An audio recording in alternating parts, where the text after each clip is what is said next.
from like the 2, and they were going for it. Throws a touchdown pass, flag, illegal man downfield.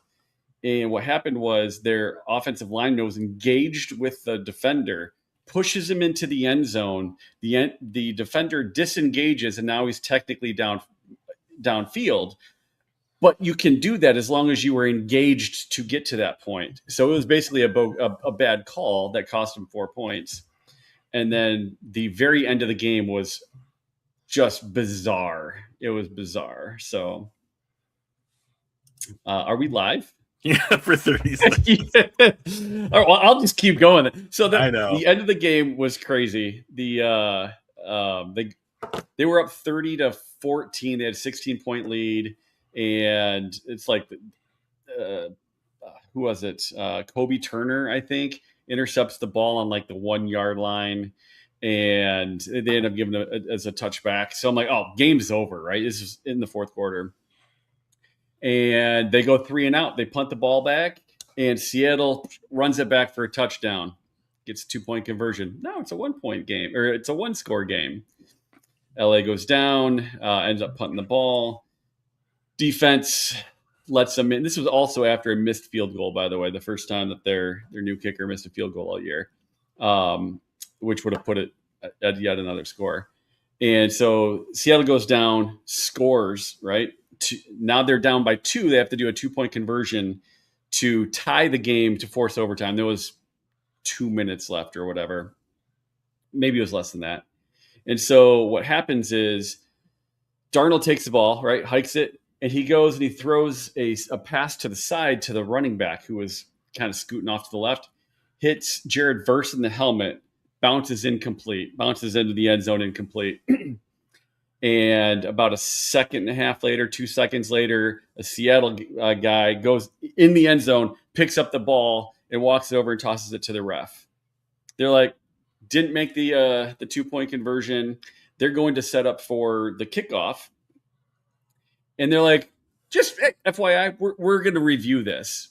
And they look at it. They're like, you know what? That was actually a backwards pass, which means it was a live ball. Which means when he picked it up in the end zone to hand it to the ref, that was a successful 2-point conversion. It was a successful recovery.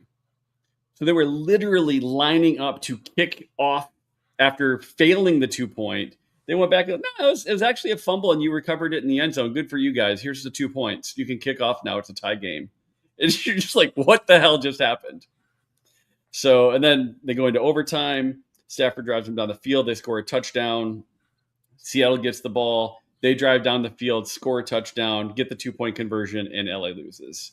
It was the craziest. It was a great game, just absolutely crazy ending. The whole game was just phenomenal. So anyway, that's the 3 minute and 17-second recap of that game. You got to watch it.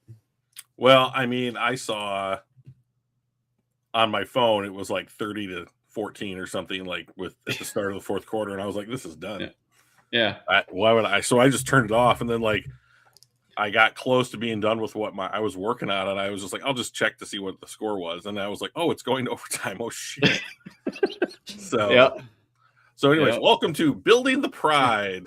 I'm your host Drew, and I'm once again joined by my co-host Mike. Mike, how are you? I'm doing good. Drew, yourself? I'm good, but you just returned from sunny California, if I'm remembering correctly. That is accurate. Yeah, Danny wanted to. It's like for Christmas he wanted to go to a Lions game. I'm like, we're the most expensive ticket in the NFL this year, dude. Like, I'm not spending $400 a ticket to get like bad seats in Ford Field. So I'm like, you're just out of luck. And then what I found out was I could get 2 tickets in a hotel in LA for the same price as 1 ticket in Detroit. So using airline miles to cover the rest of the cost of the trip, we flew out Saturday, got there Saturday night, stayed in the hotel, got up, did the tailgate. Their tailgate section is wild, by the way. Cool. Went in and watched the early games on their infinity screen. Their Jumbotron is a giant video donut that circles the playing surface. So it's like 120 yards long by like 40 yards wide.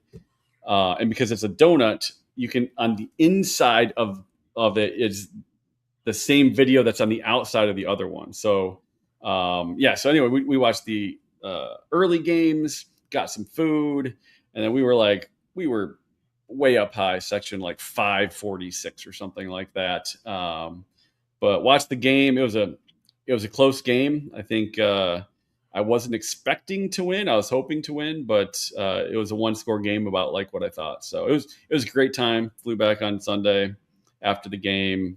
Monday I was just wrecked. Slept 16 hours and back to normal on Tuesday. Yeah, that was a lot.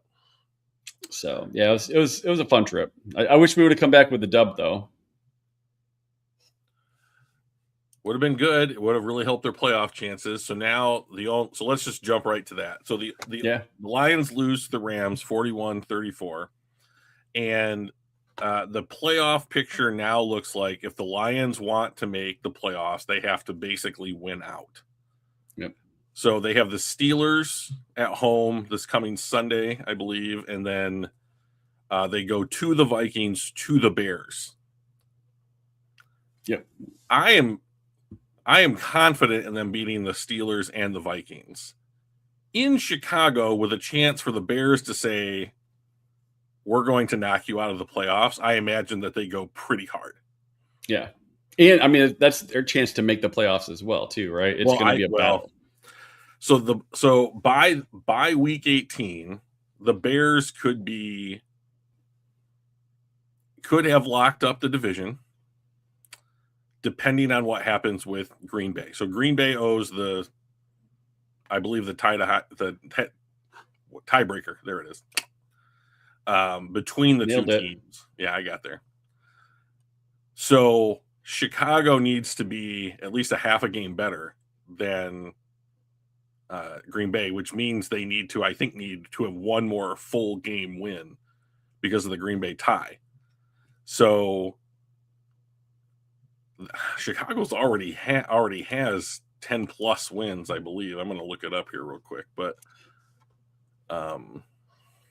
I just don't know if they haven't clinched yet, though, right? They're 10-4 and currently first in the NFC North.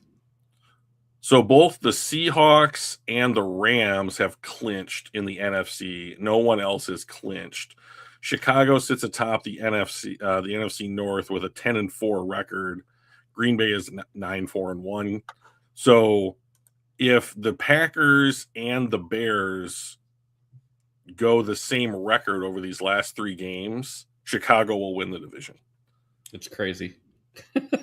So things I didn't expect at the beginning of the season. Oh, I mean, I expected them to be third. I didn't think they were going to be terrible, but I didn't expect them to. I thought 500 would be like a good year for them. But the jumps that these bad teams, especially so, and here's the thing, and I'll get into this a little bit more later because I wrote I put up a post on Pride of Detroit with some thoughts about the Lions season a week ago. I think if you want to have the best shot at getting a good playoff seeding, you want a third place in your division schedule. And because this is what happens with third place teams. Like a third place team in the division might be a challenger for the division. Right. And then if you get a third place schedule based upon like a tiebreaker, or you're just one game back, so like last year, the Lions and the Vikings, I think each had 15 wins, and we had the head-to-head tiebreaker with them, and that's why we went to the playoffs as the number 1 seed. And Chicago, for what they could have had 14 wins and been a third place team in the division. Yeah. And so now it doesn't matter if you had 14 wins, it matters where you finish in the division. And so if the Lions have a third place in the division record going into next season, that means they're going to play 3 other third place teams in other divisions across the NFL next year. And the Lions beat up on bad teams way more than they beat good teams. So I mean, I'm kind of here for it, to be honest, in a sense. And I know we will disagree on that. So, and I fully expect that we will have a conversation about that shortly. So the Lions are 8-6. They probably have to get to 11 wins to get a wild card spot in the playoffs. So, not what we were expecting early on. Yeah. What do you think has been the problem with Detroit this year? Defense and injuries. I think offensively, we are a top offense. If we're not number one, I think we're number two. The Rams might be edged ahead of us the last couple games, but offensively, I think we've been good. Defensively, we've been hurt just like last year. I think that our special teams has been okay. We haven't given up any like long return like Seattle did last night. They had a long punt return, and that completely changed the game. They went from well, this is over to hey, we're down by one touchdown. Right. And we haven't done that. Like our special teams has been reasonably good. We've been making our kicks. We've been making stops. Defensively, we've struggled to get pressure. Hutch can only do so much. Our secondary has been injured again. We had the best safety tandem in the NFL, and neither of them are playing right now. So, yeah, it's certainly not like I'm not like Goff's biggest cheerleader, but he's been fine this year for the most part. Like our offense has been solid.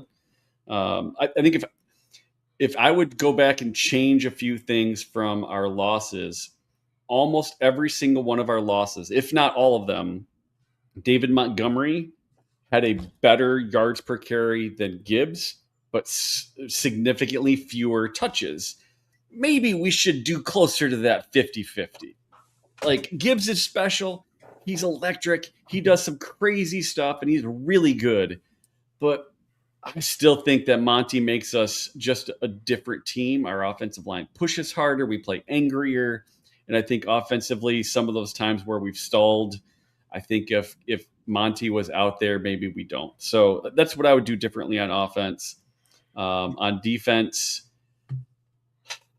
God, I don't know. Like we're just so hurt. I think AQ Muhammad's been playing really well lately. Hutch has played well, basically all season, but he can't be the only guy. Ali McNeil needs to get his crap together. He hasn't played well at all. DJ Reed is one of the worst cornerbacks in the NFL this year. He needs to get his crap together. So that's been the last probably the last 6 games in a nutshell for me. How about you? I have lots of thoughts because, that's my roster construction is the reason that I watch sports. So I like the idea of mixing and matching players and skill sets to do different things. I think it's very clear. Okay, so here's the way I'll phrase it. At the beginning of the season, people were worried about 2 things: the turnover on the interior of the offensive line and the turnover at the offensive coordinator position. Correct? Well, both coordinators. Yes. Really. So I think Kelvin Shepherd has shown that I don't think that there's a coaching problem on the defense. I think that there's as you mentioned, Depth. Injury, in-depth injury, and then I will even say talent at certain spots on the defense. And I'd love to get into that in more detail later. But the thing that I think is hurting the Lions is this. They went from Ben Johnson, in my opinion, superpower is that he would set up play. He would start calling plays at the beginning of games so that he could call certain plays at the end of the game. And he would layer his play calling in a way that allowed for a full 60-minute game plan. And when he was the offensive coordinator, the Lions never looked like they were confused that I remember. And they looked like we have a plan. It's working. And they would destroy teams. I mean, they would utterly just outpace and destroy teams. Okay, so then he leaves to take the head coaching job in Chicago. John Morton comes in. John Morton and Dan Campbell through the first third of the season are clearly not on the same page. And that was supposed to be the hallmark of this hire, was that he and Campbell had worked together. Morton was familiar. There's not going to be a drop off. And a third of the way through the season, maybe a little closer to half of the way through the season, Dan Campbell assumes play calling responsibilities. And he's not a bad play caller. I just don't think that he's good. And because of that, he does less head coach stuff. He has to think more about offensive play calling than he does like managing the game. And I think that has showed up a little bit in spots. And I don't think that they can do the things that they want to do in the run blocking game because,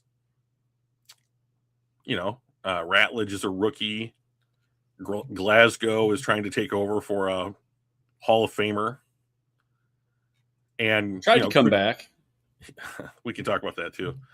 And Mahogany's hurt, so like you have, I would classify Graham Glasgow as replacement level, and like players like at best Coyote Awashika as their backups, and so like, and Ratledge is a rookie, his body's not where it's going to need to be to like, when he's in years 2, 3, 4, 5, and he's inexperienced right now, and he's going to have an off season to digest all this information that he's had, get his body right, and like, okay, this is what it means to play next to Penei Sewell.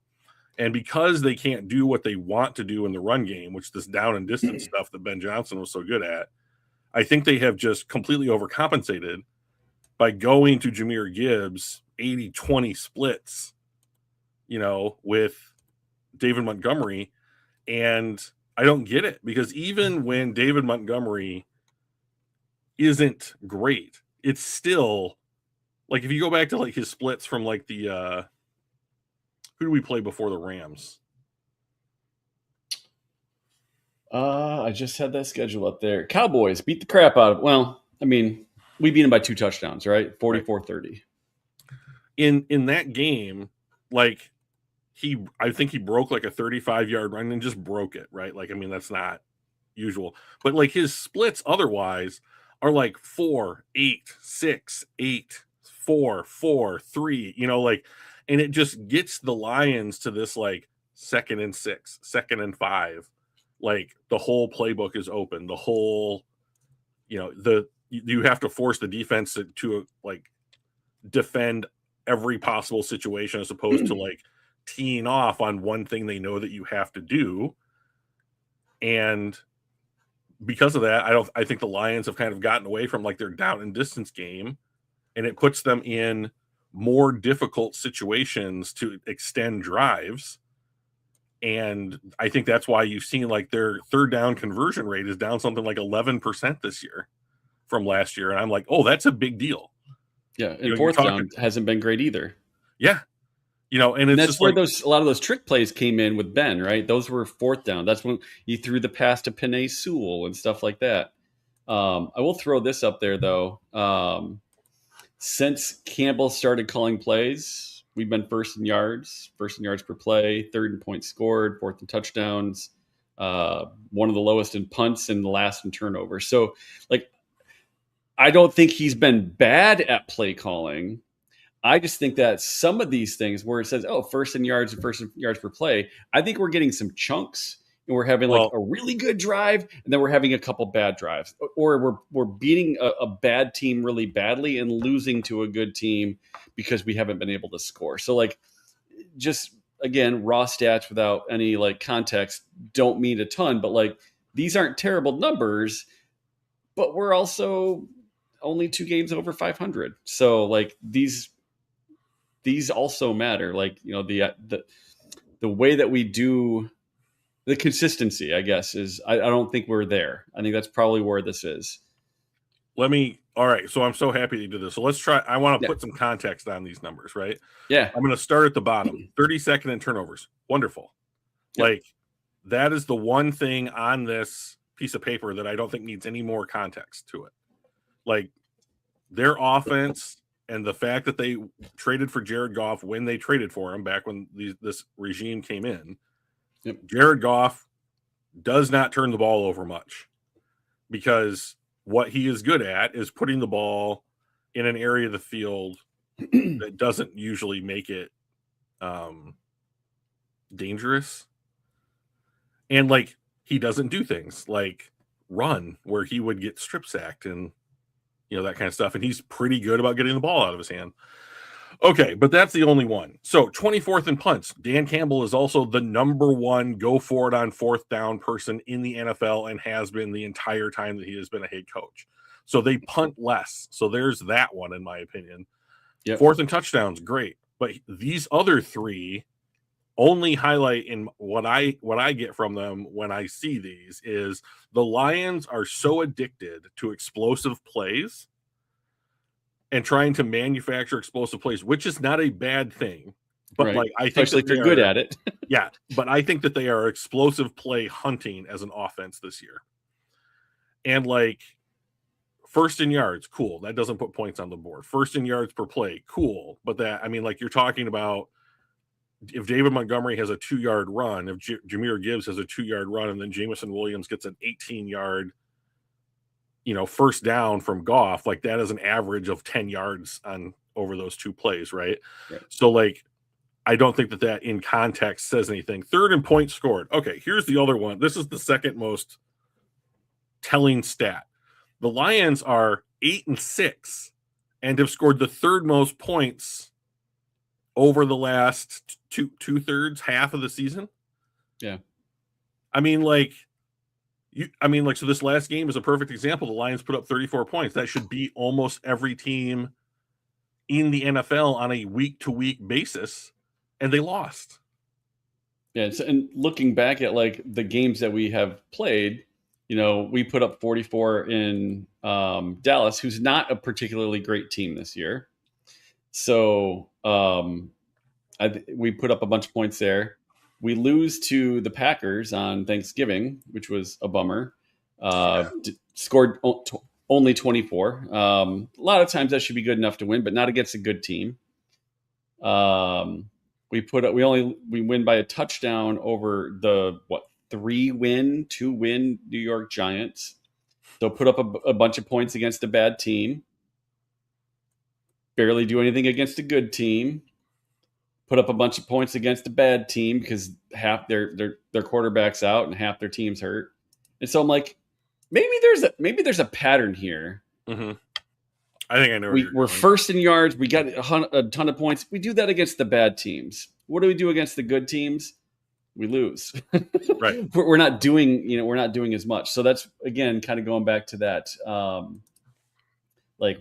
If you were first in yards and first in yards per play, shouldn't you also be the first in points scored? Because that means you're marching down the field more.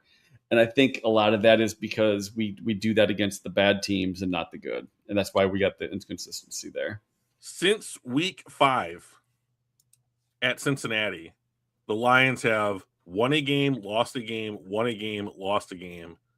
Yep. Up until, and the pattern has held the rest of the season. Yep. So basically, after the first 4 games of the season, this is a 500 ball club. Yep. Which means we're due against Pittsburgh. So watch out, Pittsburgh. Then we're gonna then a down game in Minnesota. Well, if they lose at Minnesota, that is okay. So this is where this is where I'll go from here. Yeah.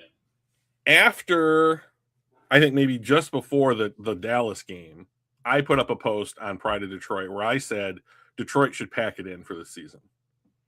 We had just lost Brian Branch. Kirby Joseph has not played since like week 6. You know, DJ Reed had just come back from his hamstring. Terrian was out for the season with a shoulder injury. Decker's been beat up. Sewell's had nagging problems. Glasgow, you know, Mahogany had gone down. St. Brown had been beat up and then almost near miraculously came back. I think he missed 1 game. Laporta's out. You know, like to your point, like McNeil has come back, but has not knocked off the rust Yeah. And He that claims that he's physically fine. It's really more on the mental side. And I'm like, that's probably an off-season fix then. Yeah. And so with all these things, and then looking at the schedule and looking at where other teams in the conference and the division were, I said we should sit down the guys that are hurt, play other players that are on the team, developmental guys, backups, or what have you, go out and try hard, but basically, the NFL's version of tanking. Not trying to lose on purpose by any stretch of the imagination, but also you're not putting out the very best effort from like a player personnel standpoint in order to win games. And the basic feeling behind that was, even if the Lions would have to break this streak of like 10 weeks in a row where they have and then go 7-0. Right. To win the Super Bowl, we have to go 7-0. Right. And I just don't think that even the best version of this team right now, and when I say that, I mean like Brian Branch is not coming back. Kirby Joseph is not, probably not coming back. I don't think that team can go 7-0. Yeah. And I don't see the point. And so, of course, I was eviscerated by other fans on the site for this opinion, which is fine. Yeah. But I do not see the point of just making the playoffs and getting bounced in round one. Yeah. I just don't. I will never see it. I will never understand like the appeal of, yeah, okay, we were a playoff team last year. Cool. Did you win the Super Bowl? No. Then I don't care. Like I want to be a Super Bowl winner. And like I view the best way to get there to like be healthy, improve your draft capital, go into next season 1 year more experienced and resilient. And they're clearly, I mean, they're not going to do that. Other teams have started. Miami has benched Tua Tagovailoa. What was it? There was another team that was like, no, they're going to sit. The Jets have just indicated that Garrett Wilson will not play for the remainder of the season, and that kind of thing. And I'm like, yeah. Okay, all right. So like that is the NFL's version of tanking, in my opinion. It's like, oh, okay. Like, does Garrett Wilson, does Tua Tagovailoa have an injury that prevents them from playing per the NFL rules and regulations? No, but they're not going to play. You're deliberately not playing your best players to either save them, but in like a silver lining to that idea is like, now our odds of going out there and like winning matchups and putting points on the board and that kind of thing is curtailed. That's tanking. You're not deliberately trying to lose, but you're not putting your best effort out to win. Yeah. And,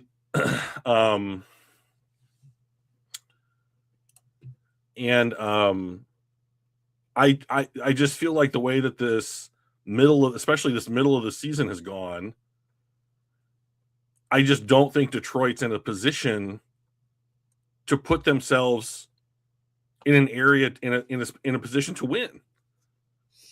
I think we're gonna miss the playoffs by one game, which is the worst place that you can be in the NFL. I'd rather be terrible, right, than be one game out of the playoffs.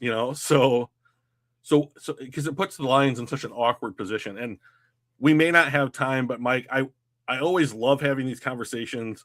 Yeah. Whilst doing a mock draft to discuss the like, what happens if Alex Anzalone isn't retained? Like, what happens if Brian Branch can't come back until? I mean, he's going to be out. I mean, I know people come back earlier and earlier now from injuries, but what if he starts the next season on NFI or PUP? Yeah, I mean, he may not be back till Thanksgiving next year, right? Right? Like worst case scenario, he's going to miss a significant chunk of time, just like Rodrigo and Mekhi Wingo and Lee McNeil did this year. So before I'm down for a mock draft. Oh, it's been a while since we've done one of those. Before we do that, though, I am curious if you would be willing to do a playoff machine. I've been doing them the last 3 weeks. Let's go. Let's jump into it. All right. So what am I going to say? Seattle already won that one, right? So hang on. Tampa Bay, Carolina. What am I going to say though? Before we even start, what am I going to say? What is the classic thing that I say every time you bring up a graphic? Make it bigger. Make it bigger, Mike. Yeah. I'm like, all right. Okay, so I'm going to pick Carolina in this game. Okay. Philly versus Washington. Probably Philly. Yeah. The Bengals versus the Tua-less and probably better Dolphins. Well, I mean, so they're going to start Quinn Ewers, who's like a 7th-round rookie. So I'll give it to Cincinnati in that one because Joe Burrow, which is also a conversation I want to have. Yeah. Joe Burrow does not ever want to lose a football game. So yes. Green Bay versus Chicago. I don't know. These two teams hate each other as much as any two teams in the NFL. So you call it. I think I know it's in Chicago. I still I don't believe in Chicago. Okay. I think some of their wins have either been against bad teams or good teams that just played like garbage that day. So I'm not a believer in Chicago yet. This would be one of those things that make me go, okay, well, that's all right. If I had to bet on that game, I would look at the money line or like the point spread, and I would take whichever team wasn't favored, just for that little bit of leeway, Denver over Jacksonville. I think Jacksonville has 10 wins this season. Yeah, they're currently 10-4.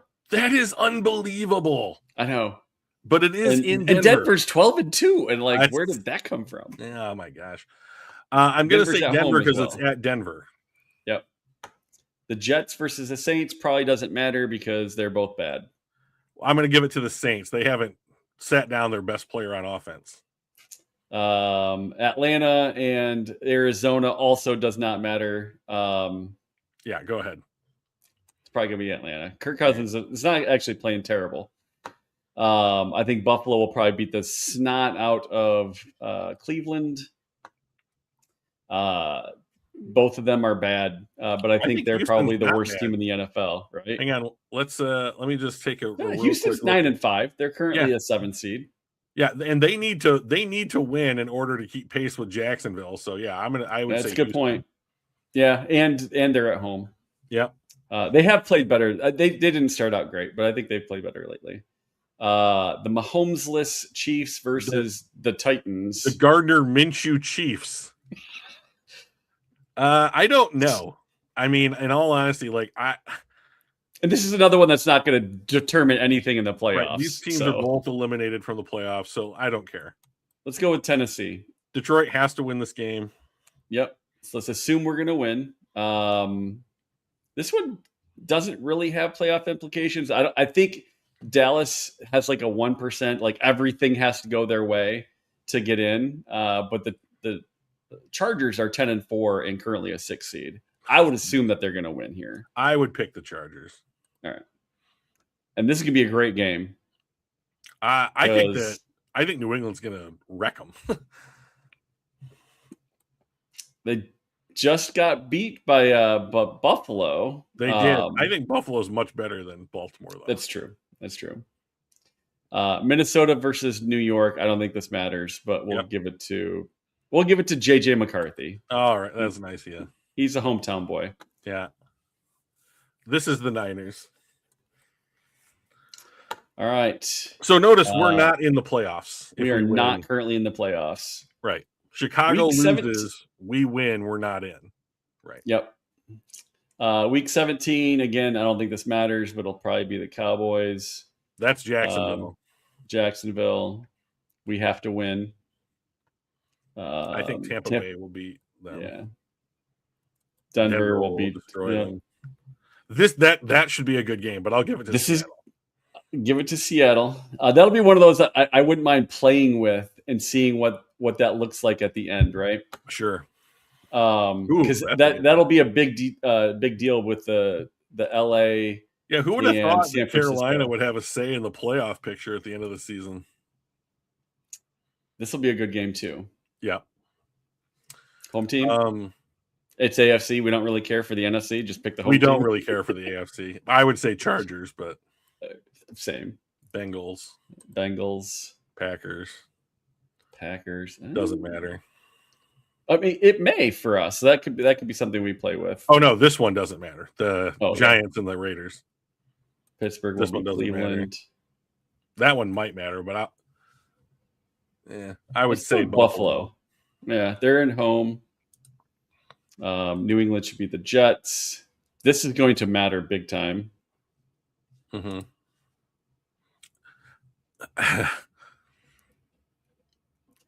Let's say Chicago loses. Oh, then we're in. Then we're in until week 18, where we have to win, against Chicago. Yeah. I think LA beats them there, and New Orleans probably there. All right, week 18. Yeah. I think LA beats the snot out of Arizona. Yep. Dallas beats New York. That'll be a good game. Denver's probably sitting their starters though, right? Maybe. Yeah, they probably clinched at this point. Because even if they lose, they're still. And then the Chargers need to win probably to secure a wild card. Well, it bumps them to from 6th to 5th seed. Okay. Cincinnati will win the Battle of Ohio. Can't Gardner Minshew over anything in LA or Las Vegas. Us now, if we don't win, right, we have to win out essentially. So yeah, there's no. If the Lions win out, there's something like a 90% chance that they make the playoffs, and I don't know what it drops to if they don't win out, but I mean, I would imagine it's under 50%. Yes, it is. It's hard for us to win. Atlanta, we'll say the Eagles, the Bills. This one's not going to matter because it's AFC, but I'd love to see Aaron Rodgers lose. Sure. I don't think the Vikings can beat the. Yeah. Of course, then the Packers go out and they lose to teams like Carolina and Cleveland this year. Yep. And it doesn't matter. Doesn't change other than the record. So this one will be a big deal. So if San Francisco wins, they win. Or they get the first seed. Yeah. We're going to go with San Francisco there. Okay. Tampa Bay or Carolina? I really think Carolina's. Because this is going to determine who wins which team gets in the playoffs. Yep. Your call. And we'll go Carolina. All right. Houston. Wow, what a fall from grace Indianapolis has had so far this season. Wow. Yeah. Okay, so basically that is Detroit, if we win out. Yeah, so we'll go back to week 17 and flip the Bears win. Okay, so if Detroit wins out, they win. They're in. Yep. And if Detroit wins out, but Detroit can't go can Detroit go 2-1 with one of the wins being against the Bears and still get in?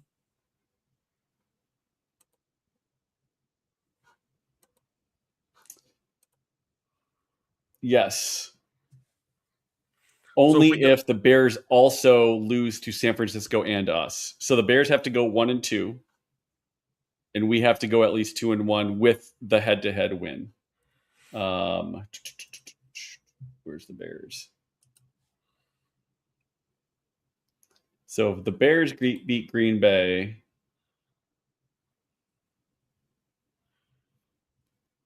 we're still out. So we need Green Bay to win this week. I'm never going to actively root for that. Right. So if Green Bay wins, we then have a shot of still losing to Pittsburgh and making it. Is this week against them or the Bears? Yeah, it's Green Bay versus Chicago. Yeah. So I mean, so there's more than one way to get in, right? Yep. But the non 3 straight wins option is wrought with relying on other teams. Yep. So we need a lot of help. Okay, so Mike, let me ask you this. Yeah. If you just yes or no, do you want the Lions to make the playoffs this year?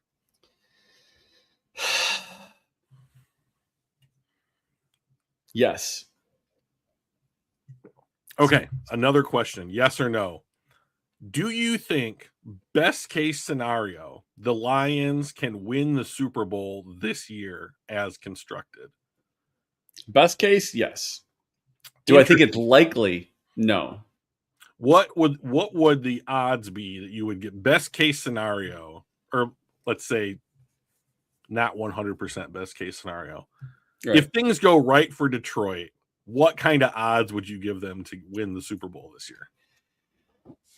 If we make it into the playoffs, so let's take a look at the playoff picture right now. So if we make it into the playoffs, it is because who would be out of the playoffs at that point?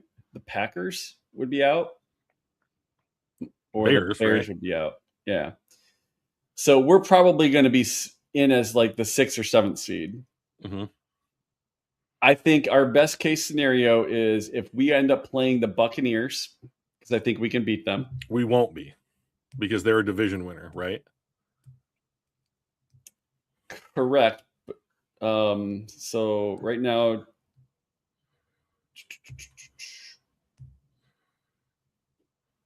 this is up for grabs. So the seventh seed would play the 2 seed, right?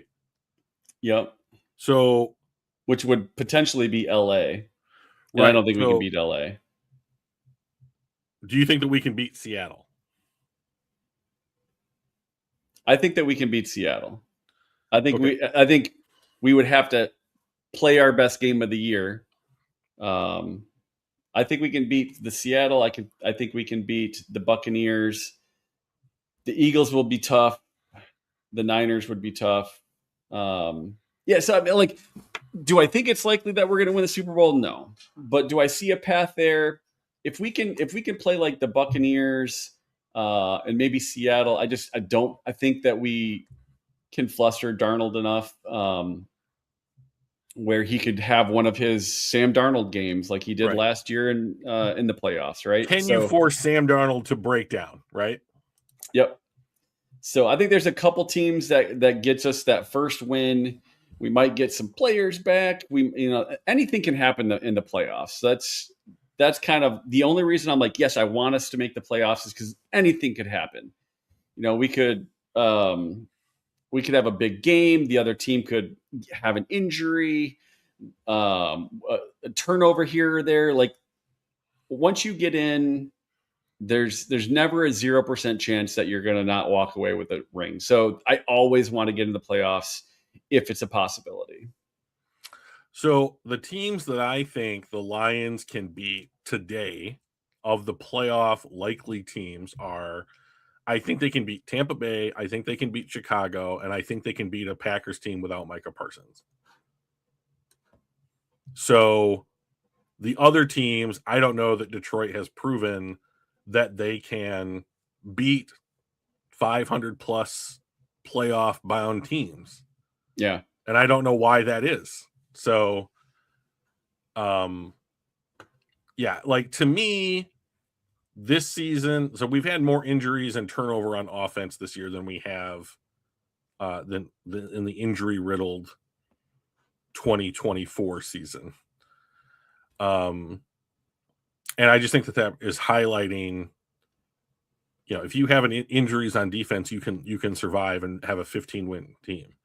But if you have injuries on offense, like the Lions might win 4 or 5 games less this year, than they did last year. So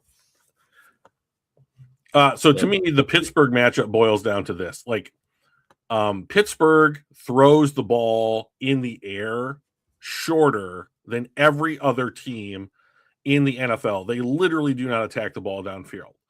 So, like, the Lions in this game, if they're going to win, the defense just has to tackle effectively. No yards after catch. Minimize that, and I think the Lions win this game pretty easily.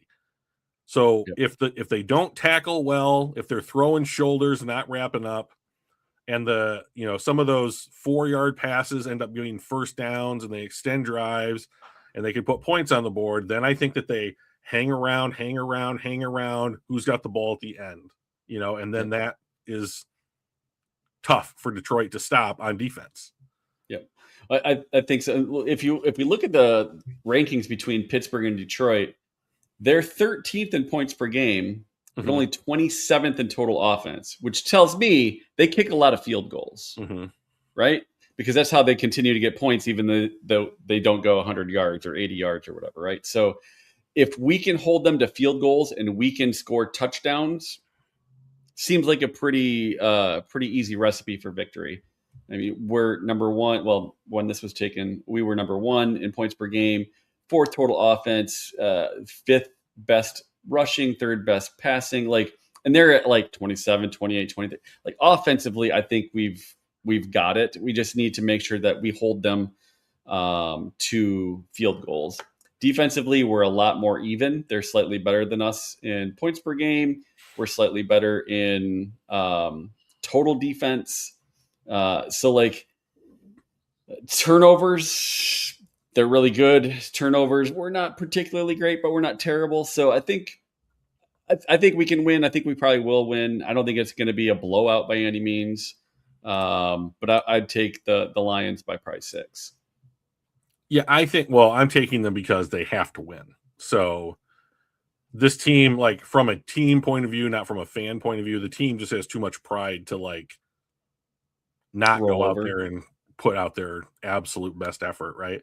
But Graham Glasgow has not practiced today. He's popped up late in the week on an injury report, so it looks like the offensive line is going to be Decker, possibly Awo Shika, Cologne at center, and then Ratledge and Sewell. But TJ Watt's not likely to play in this game, which is a big deal. Yep.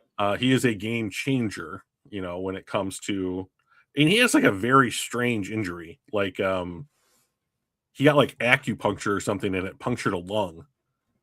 Yeah. He went to the hospital after getting treatment at the facility. I'm like, I don't understand. How do you do that?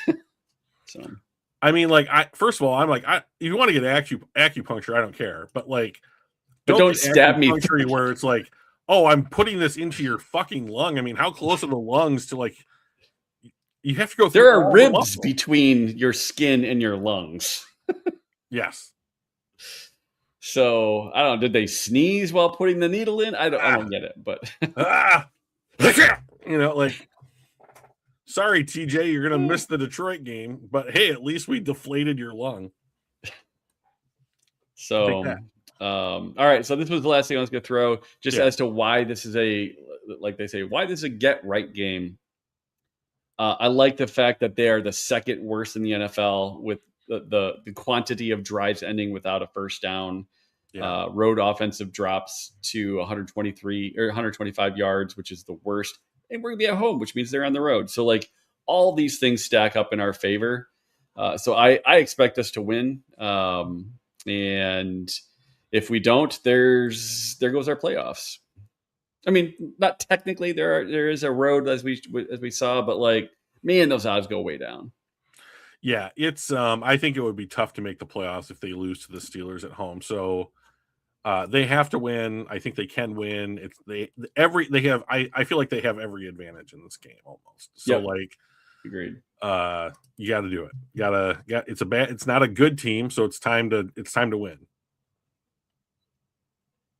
All right, how many rounds of a draft do we want to do? Let's do 4 rounds because the Lions don't have a 3rd round pick. That works. Okay. So, and then everything else is fine. However you want to do it.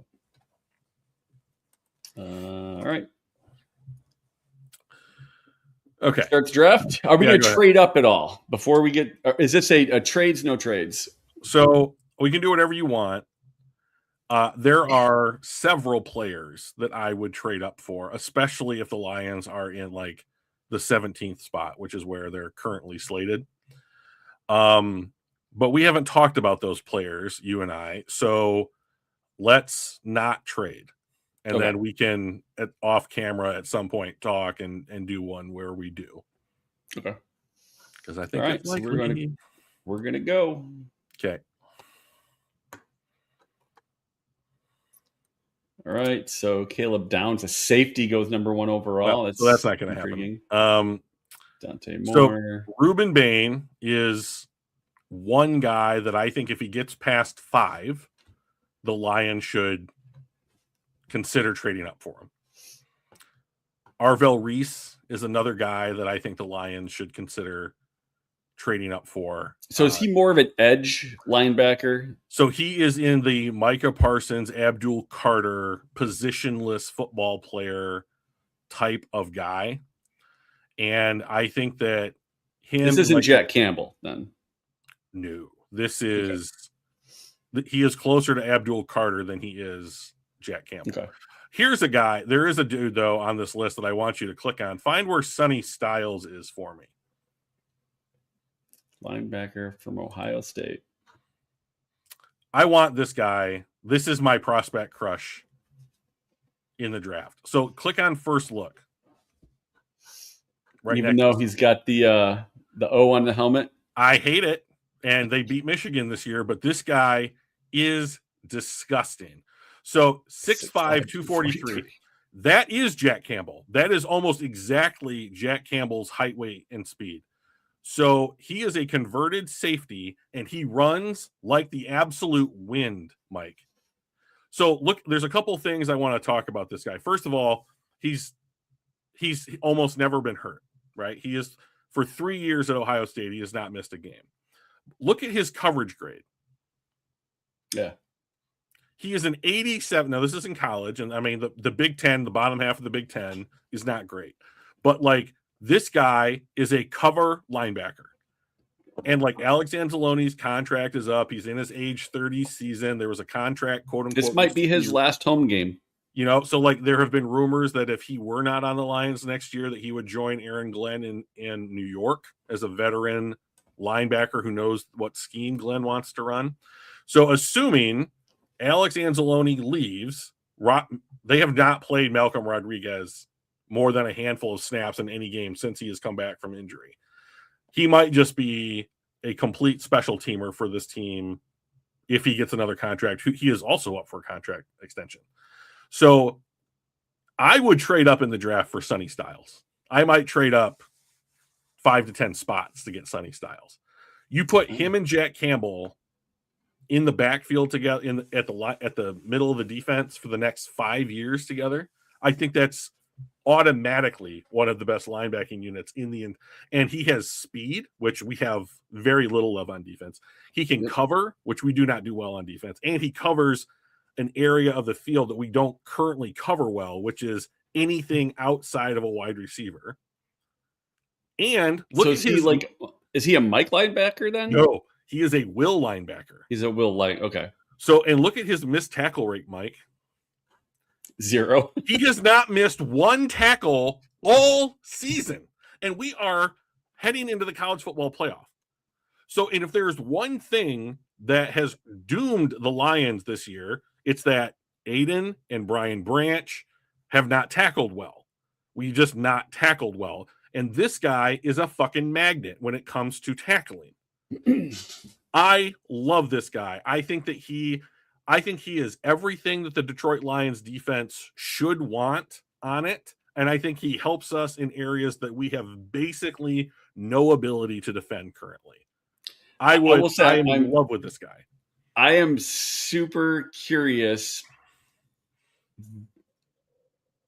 Linebacker, as we've discussed in the past, yes, is one of the least valuable positions in football. And we were so disappointed when we picked Jack Campbell at 18, and yet popped my balloon. You're asking or being willing to trade up 5 to 10 spots in the first round to draft a will linebacker. Yeah, a will linebacker in the top 10. Yes. What's the change? Because we talked about, like, hey man, Jack Campbell needs to be all pro for like basically his entire rookie contract and time with us to warrant being taken 18 as a linebacker. Is this guy going to be an all pro for 5 of the next 6 seasons? I mean, can you justify that? Like, how did you change your mind? So this is how I changed my mind. So first of all, watching the Lions, right? So watching the Lions, the thing that I think about almost every time that I watch the Lions is, where is the athleticism when it comes to defense? Hutch is athletic, cool. Who else? Jack Campbell, pretty good, you know. And like, to be honest, it might just be Jack Campbell that has changed my mind. Like Jack Campbell, they played him at strong side linebacker his rookie season. Year 2, move him to Mike, where he played at Iowa. He starts to play much better. This year, it's not only am I increasing my ability, my base level, doing what Mike linebackers do, I'm now also making splash plays. And like, I believe in like the idea of like a force multiplier. Like, and I have been screaming for years that we should get somebody across from Hutch as a force multiplier, because if Aiden makes a bunch of pressure, have a dude that's a janitor to clean that shit up, right? So like, okay, so now Jack Campbell is the Aiden Hutchinson of the linebacking core of the Detroit Lions. Give him a force multiplier. And like, watch what this, because here's the other thing that I want to do so unbelievably desperately. I don't want there to be a third linebacker on the field. I want them to be base nickel when they go out there. And I want Brian Branch to be our nickel corner, our nickel linebacker. And I want the quote unquote linebackers of the Detroit Lions to be at a base, Jack Campbell, Sonny Styles, and Brian Branch. And then I want the Lions to go out and I want to replace Branch with a different safety that mimics what Brian Branch is doing, as a, like, he's the strong safety between him and Kirby Joseph. Like, Kirby Joseph is your outfielder, and like Brian Branch is your come down and run support, also covers very well to other, you know, complementary safety. Go replace that. But like, coverage linebackers are the linebackers in the NFL that make teams better. Okay. And you know, he is the 6th highest graded linebacker in the NFL with an 89.2. Like, that's elite. Yeah. So like Fred, and like, to be honest, he's way higher. He's like the 4th, because the next 3 guys. Yeah, because we got a couple. So if we do a minimum snaps, where typically what they'll do is they'll do 20% of whoever had the most snaps. So he's actually 3rd when you filter out the people that barely get snaps. Right. And if you look at why Devin Lloyd, who is a linebacker who has played terrible his whole career, is doing better than Jack Campbell, I think the difference is in their coverage grades. Like, Jack Campbell, for how they use him, is a run downhill behind DJ Reader, diagnose the play, get to the gap, wrap up the ball to the ball carrier. He does that very well. That's what they want him to do. Go and get the guy that does something else and give him those responsibilities. Yeah. Okay, if you don't want your Mike linebacker to be the coverage guy like Fred Warner, like Devin Lloyd, like Devin Bush is having a good year in like year 8, for Detroit, but like, he's not a stalwart. I think Jack Campbell this year is a top 5 linebacker in the NFL, and Fred Warner is hurt, and Devin Lloyd plays in the other conference, so he very easily could be. He's at least a Pro Bowler, if not an All Pro. Yeah. So like, I don't think that Sonny Styles needs to be an All Pro, but I think if you put him next to a guy who is an All Pro, like you put Tate Ratledge next to Penei Sewell, that helps Tate Ratledge. Yeah, I agree. So like, I just wanted to bring up the fact that, like, in the past, we talked about how linebacker was one of the least valuable positions on the team, outside of special teams, right? And we went big, and you're suggesting, man, I wish we could go big again at this position. So, if Jack Campbell wasn't as good as he is, I wouldn't be saying it. Right. So, but like, Jack Campbell has won me over. Like, okay, they made a good pick. And so like, I think the thing that has really changed my mind is, I used to think positional value, you just have to adhere to it as almost like a foundational principle of like building a roster. Okay, but if you hit on guys who don't have that positional value, you can now have flexibility to go and add to that greatness. And it's the greatness. as a friend of ours likes to say, don't get a little better where you're weak. Go be exceptional at where you're strong. Yep. You know, and so like this would be that philosophy because they hit on Jack Campbell. So like give him a guy if he's on the board that is equally good. But that's not the pick that we have, right? So if you could scroll down just a little bit, there's another guy that I want to talk about. And it's this guy right here, Caden McDonald. So click on Caden McDonald. Look at his run defense grade. 6'3", 326. He is a big boy.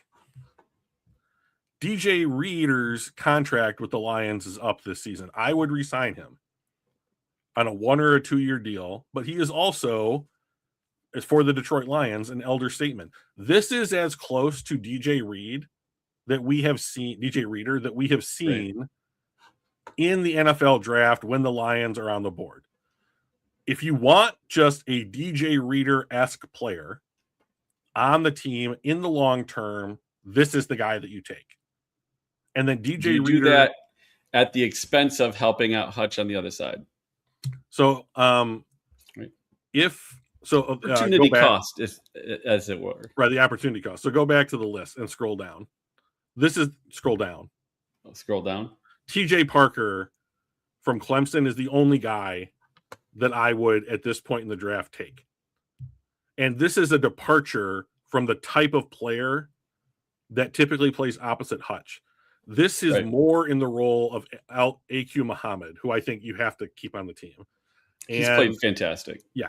But like, once again, he's suffering from what I'm going to call David Montgomery syndrome, which is that they just stop playing him significant snaps when he's playing well. I don't understand it.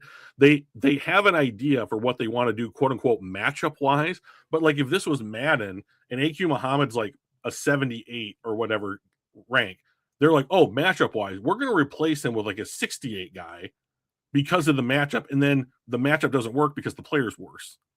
Right. So like, that's my problem is that like, but AQ Muhammad is also close to 30. So, I mean, like, I wouldn't mind drafting a TJ Parker, letting Muhammad be the starter for at least 1 year to see if he like really hits. Like, can he be close to a 10 sack a year guy? That type of pressure producer, you know, and then if not, you have the backups guy in place on a rookie deal. And if not, then you have a rotational player to come in and just be like, go, constantly. So good size, 6'3", 260. He's good in run defense. He also has an excellent pass rush win rate. Clemson was bad this year. He still put up good stats. He played bad on a good team in maybe the third best conference in college football. And I think he played well. More than three? Huh? There's more than 3 conferences in college football? There's more than 2. So this would be the guy. So like, I very much want a Hutch to have the ability to have somebody who's a running mate to generate pressure. But if the Lions can't stop the run, I don't think that it matters. And like, I think that Caden McDonald is closer to DJ Reader than TJ Parker is closer to like Aiden Hutchinson. So like, that would be where I'm coming from with the pick. You could also pick Vega Ione from Penn State. He's a straight up left guard. So if you do not believe in Christian Mahogany and you just want to continue to invest in like the long-term future of the offensive line, you could take a guard and plug and play. And then do you want to make Christian Mahogany the center? Do you want to make Miles Frazier the center, Tate Ratledge the center? Like, you would have cross-training applications for all those guys. But I do, once again, positional value, I think that you can find a guard second or third round that's also plug and play.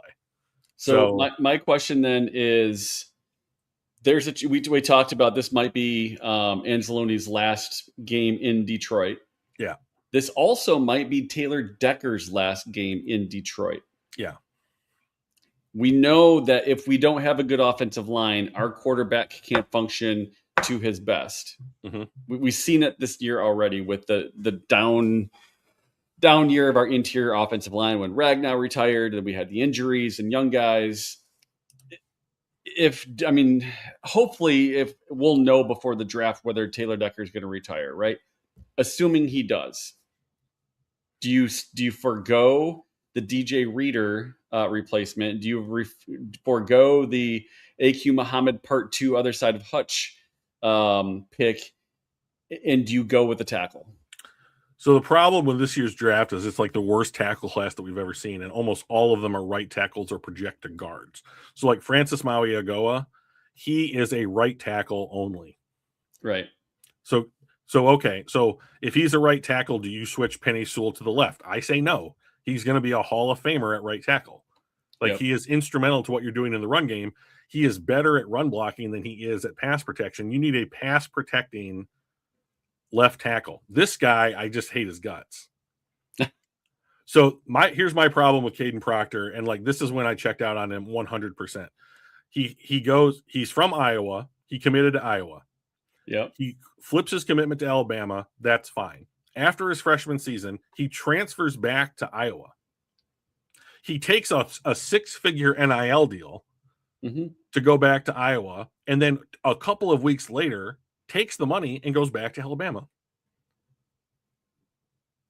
and got to keep the money because they wrote him a check. So I hate this kid. He is the height. Welcome to NIL and transfer portal. I just hate it. The love child of that. I think that's what's ruining college. That will ruin college have football. You heard about the private equity groups that want in on college football now? That does surprise me. Right. So like the Big Ten is pondering a private equity deal, and Utah has signed up with a private equity firm. These are hedge funds, by the way. Yeah. With a private equity firm, and Utah is going to have a hedge fund telling them what they have to do with their college football program. And then the conference that Utah is in, which is, I believe, the Big 12 now, is also I believe they have approved a private equity deal for the conference. Yeah, that's crazy. So private equity firms, hedge funds, are aggressively pushing into the highest levels of college football. And if you think it's bad now, it's going to be worse when hedge funds start managing college football teams. There is no loyalty. There are only mercenaries. Right. So like there's this kid from Nebraska's quarterback. Do you remember Dominique Raiola from the Lions? He was the center for like 14 years. His kid, Dylan Raiola, is a quarterback and a highly prized one. He played every season at a different high school. He played at 4 different high schools all across the Southwest. Then he committed to Ohio State, decommitted, committed to Georgia, decommitted, went and played it, and then committed to Nebraska, played there for 2 years, and now he's in the portal. Yeah. I mean, so like that's what college football wants to be. Right. Money I'm not here for regulation has ruined college football. But like 100%. I do not want this guy, and I think that he projects as a guard in the NFL, but like because I just don't think that he has the foot speed to be a left tackle. Here's the problem, is that there's no good left tackle in this class. And so, like, I mean, he's the best right now. I mean, he was always he's a true left tackle. Yep. I mean, his grades are good. Yes. They've gotten better. Yep. And they've gotten better every year. So, like, as much as what he did in college is just actually the norm at this point, like, I'm not, like, I don't want, how can you possibly hold it against him and not against everybody else that's done the same exact stuff? Committing, decommitting, taking the money and walking somewhere else. And right. So like, here's the question with stuff like this, like how staunch are the Lions going to be on like their player evaluation coming in? So like the guys that they have drafted under this regime have not had, so this guy would be great. This is the actual left tackle in the class. Yeah. But he's just, I don't know that he's a first round pick. There are some tackles here. Just click on the tackles.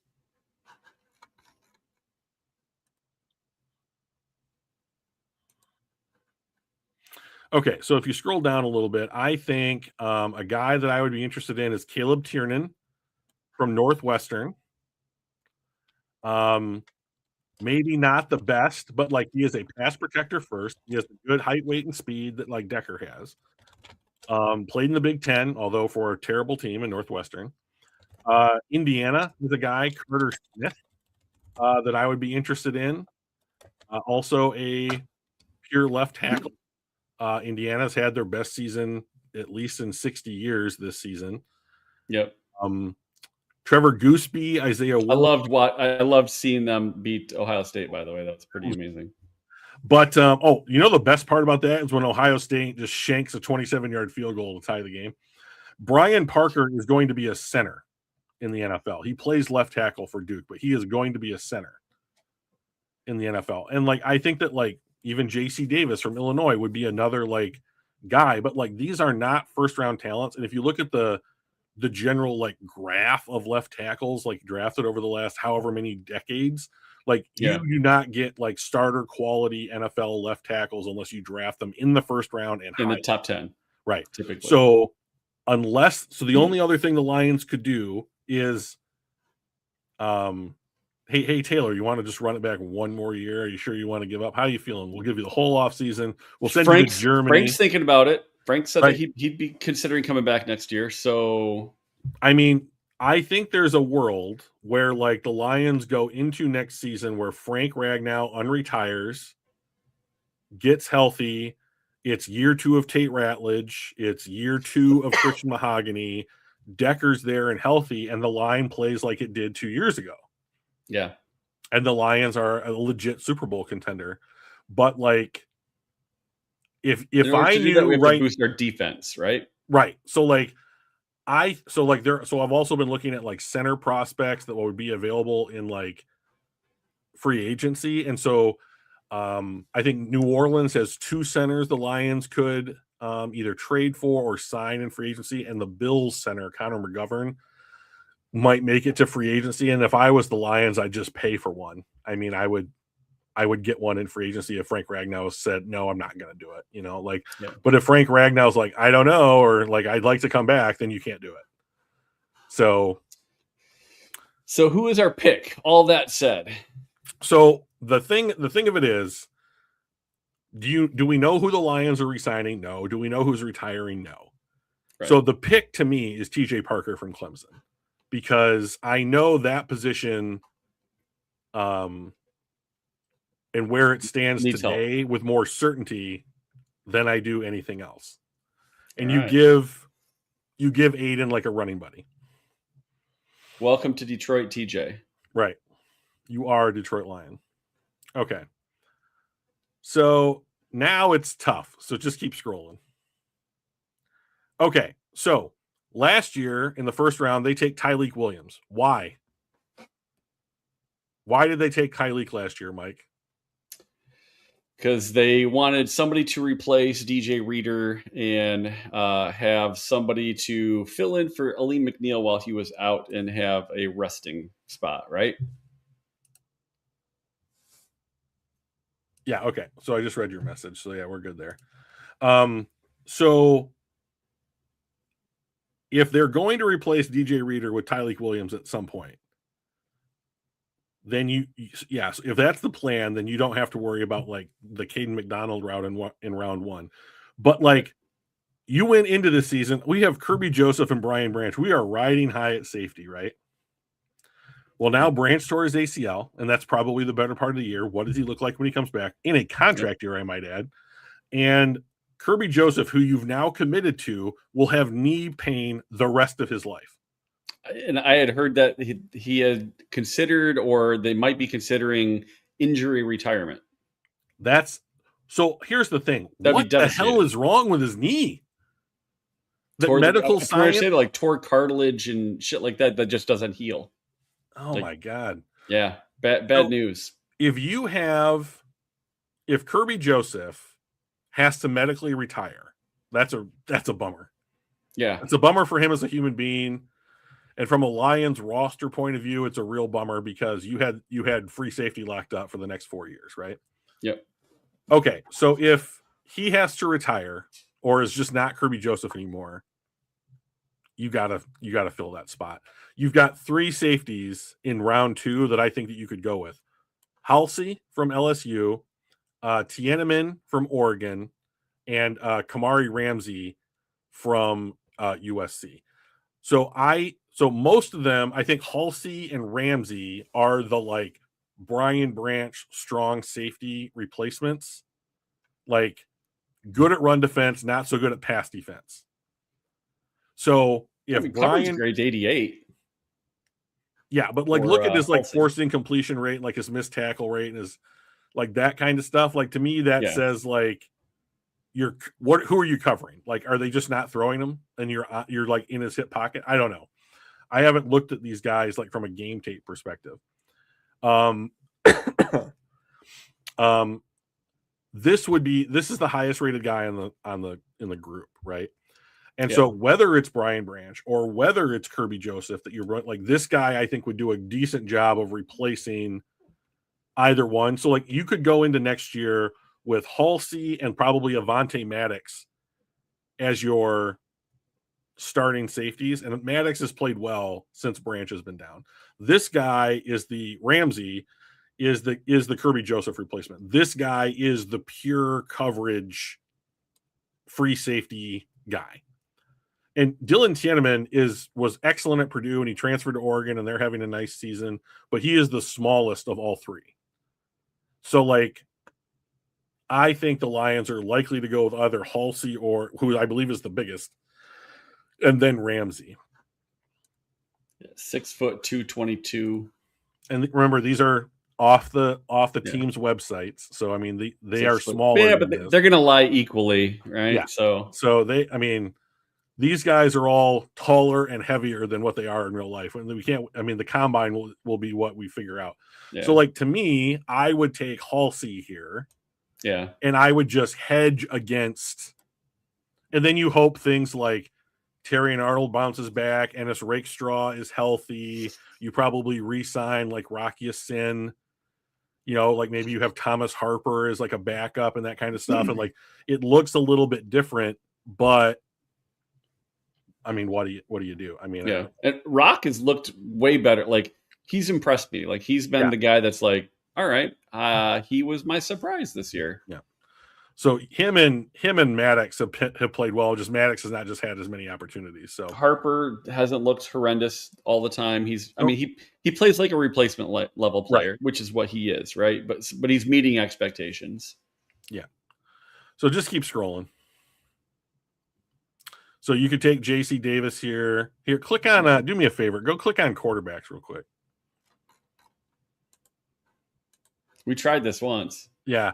I would draft, if Drew Aller is on the board here, I would just draft Drew Aller. Like, this is not even close. Like, this guy was heading into the season like a projected top 10 pick. He got hurt. Penn State has a terrible season. He's currently hurt. Sounds like a Detroit Lion already. So, like, if this guy was on the board, maybe even outside of round 2, if he was on the board when I took a pick, I would just draft him and put him on the bench for 2 years. Yeah. And like there is no investment here. You are getting a potential, like this is, and Brad has done this numbers of times. Like Levi and Wuzurike was hurt and his draft stock plummeted.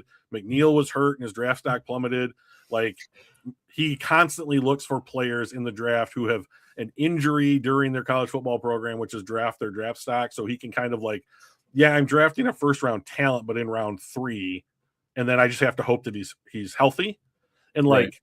I think that, yeah, I mean, I would just draft. He's the same height, weight, speed kind of pocket guy that like Goff is. And if you can put him on the bench and like let him learn from Goff for 2 years, and you can either then re-sign Goff and you've just got a backup quarterback that you've put no meaningful draft capital into, or you have a potential replacement for Goff, depending on how he develops, then great. Here's another problem with PFF. They list Austin Seerveld as a tackle. He's only ever played guard for Ohio State, and he had to play tackle this year due to like an injury on their team, and he's played well.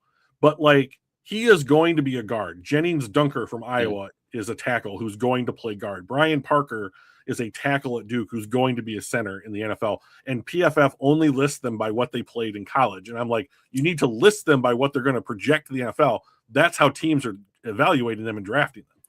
Right. Like it's just disingenuous. So if they had something like this through like the first 4 rounds, I'd be over the moon. Yeah. I'd be interested. I would be interested in what the fans and the media would say if we took another quarterback in round 3 like this.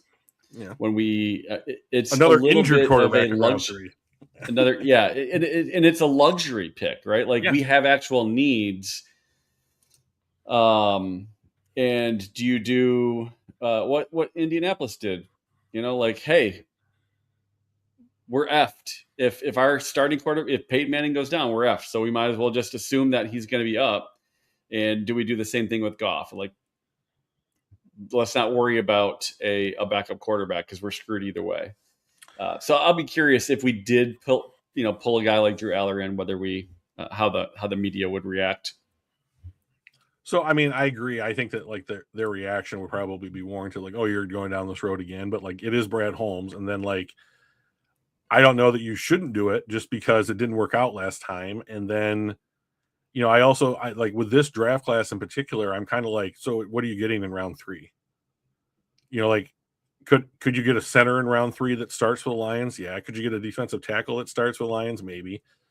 Guard. But like, so like another guard? we're going back to that positional value. Like, where can you draft a guy because their position's not valued that could come in and be a starter, relative to the opening spots on your team? I just don't know, like that. And the Lions just don't have as many of those, even though they are going through a bunch of injuries this year. There's just not a ton of like, oh, it's got to be. I mean, this spot is the wide. It could be another cornerback too, right? It could. So like, but like that's another thing that I just think about. I'm like, if you're paying Reed, Arnold's on a rookie deal. You've committed to Branch on a rookie deal. Rakestraw's on a rookie deal, and then you've had guys like Yasin, Maddox, Nick Whiteside played really well in the Buccaneers game. Like Eric Hallett got poached by the Titans. He's not on the roster anymore. So like some of those guys are going to. I mean, like Amik Robertson's contract's up at the end of the season. Like he might be looking for like a 3-year, $10 million deal to be the last one that he gets in like his quote unquote like big contract era, or whatever. And if some bad team was like, no, come and be a starting safety, we'll give you 3 years, 30, or something like that, Detroit might be like, well, we're kind of priced out of, you being on the team as a nickel, and so like, I think that there's a chance that some of these guys that have had an opportunity to play in the secondary are going to have opportunities to get like, oh, this is more than a 1-year deal for $1 million. Like I'll have 3 years, if it's $4 million a year, how could you turn that down? Like, so I do think that the Lions might have a bunch of turnover in some of these position groups, but like technically the starters on this team are spoken for. It's like you have 2 starting safeties, you have 2 starting corners. What is the health status of those players? How high of a pick do you want to invest in another guy? A depth guy. Especially because the Lions play base 4-3 defense almost more than any team in the NFL. You're not putting another corner on the field. Yeah. If they were base nickel, I would be like, yeah, all right. Like let's invest, like, because you're putting that guy out on the field a lot, but they just don't. So I don't know. I think it's a need clearly because they can't cover anybody, but like, what do you do? I mean, like, free agency is a thing. I mean, we'll have to see who's going to be available in free agency as well. Obviously, this is a super early draft, right? Draft. This is just for the discussion. We don't know who's retiring and who's going to be available in free agency and any of that stuff. So, cool. This was fun. Yeah, I'm glad that you were back. Will you continue to be back, Michael? It depends. So, with the new schedule for you, we can't do it on Tuesday evenings, after my work, because it's during your work, and lunchtime during my work. There's most days I tend to work through lunch, and which is unfortunate, but it is what it is. So, I will be here as often as I can. So next week, Wednesday, Thursday, the next 2 weeks is kind of the holiday break. I don't know if you're planning on continue doing this. I'm going to be down in Florida visiting family, so I probably won't the next 2 weeks. But I think once we get back, hopefully I won't be working through lunch every day. Yeah, that would be nice. I mean, like, you are in charge, if I'm not mistaken, right? So, like, maybe allow yourself a perk of management. Yeah, I try. I fail sometimes. In education, we are typically understaffed and overworked. So That's just the hallmark of working in education. So my role is not too much different. I wish I could have more folks on the team and lighten some of the loads, but That would be awesome. We'd love to see you more that is often. not a luxury that I've got right now. So, but I'll be in as often as I can. Good. So hopefully we'll be back here. Let's see. Next week, Thursday would be Christmas Day, so that's probably not going to happen. And then New Year's Day is the following. And then New Year's Day. So there might be a brief hiatus, but maybe we fit in, an hour here or there. Maybe we do it on a weekend. Mike, our schedules might match up, and it would be quote unquote between holidays, and there would be Lions stuff to talk about. So possibly, again, I'm going to be down with family in Florida for the next 2 weeks. You'll get sick of them, and you'll need some time to talk. So that's probably true. Yeah. All right, buddy. It's good talking with you. I think we can win out. I'd like to see us win out. I'd like to see us get to the playoffs because anything can happen in the playoffs. You could get lucky. It's better than the 0% chance if you don't make the playoffs. So right. I'm still rooting for a non-0%. That's all. There we go. All right. So, all right. We will catch y'all later. See you, buddy. All right. See ya.